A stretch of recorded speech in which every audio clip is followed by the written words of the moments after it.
Bonjour à tous et bienvenue sur ma chaîne Apprendre les expressions comme une Parisienne. Aujourd'hui, nous allons apprendre une expression très courante en français, être comme un poisson dans l'eau. Savez-vous ce que cela veut dire? Et d'où vient cette expression? C'est ce que nous allons voir de ce pas. Origine. Cette expression date du XVIIe siècle. Elle vient d'une histoire qui raconte qu'un roi voulait faire un cadeau à sa fille. Il lui offrit un magnifique poisson rouge dans un bocal. La princesse était ravie de son cadeau, mais elle remarqua que le poisson avait l'air triste et ennuyé. Elle demanda à son père pourquoi le poisson n'était pas heureux. Le roi lui répondit que le poisson était comme un prisonnier dans son bocal, qu'il n'avait pas assez d'espace pour nager et qu'il s'ennuyait de ses amis. Il lui dit que le poisson serait beaucoup plus heureux dans la mer, où il pourrait être libre et s'amuser avec les autres poissons. Il lui proposa alors de rendre le poisson à la mer, en lui expliquant que le poisson serait comme un poisson dans l'eau. La princesse accepta de se séparer de son poisson, en comprenant que c'était mieux pour lui. Elle le relâcha dans la mer, où il retrouva le sourire et la joie de vivre. Signification. Utiliser l'expression être comme un poisson dans l'eau signifie qu'on se sent très bien dans une situation, qu'on est à sa place, qu'on maîtrise ce qu'on fait. C'est le contraire de se sentir mal à l'aise, gêné ou perdu. Exemple. Voici quelques exemples d'utilisation de l'expression. Être comme un poisson dans l'eau. Paul est comme un poisson dans l'eau à l'école. Il adore apprendre et il a beaucoup d'amis.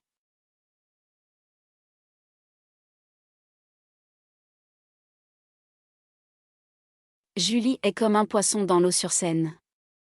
Elle aime chanter et danser devant le public.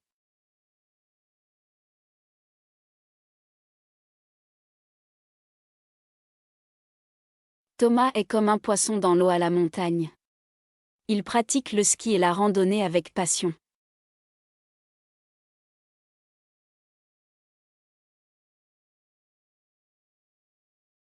Vocabulaire. Voici quelques mots importants à retenir.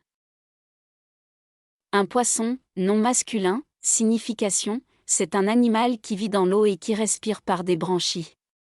Exemple, les poissons nagent dans la mer ou dans les rivières.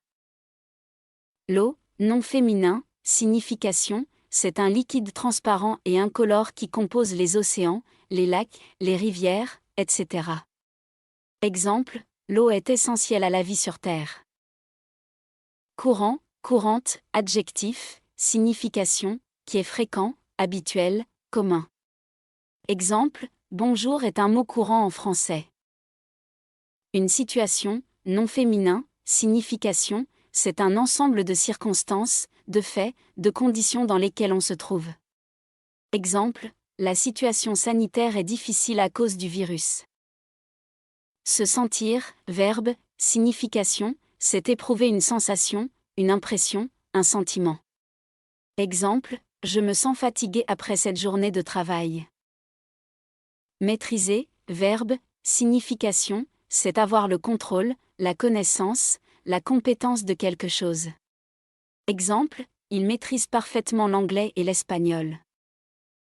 Le contraire, nom masculin, signification, c'est ce qui s'oppose, ce qui est différent, ce qui est inverse. Exemple, le contraire de grand est petit.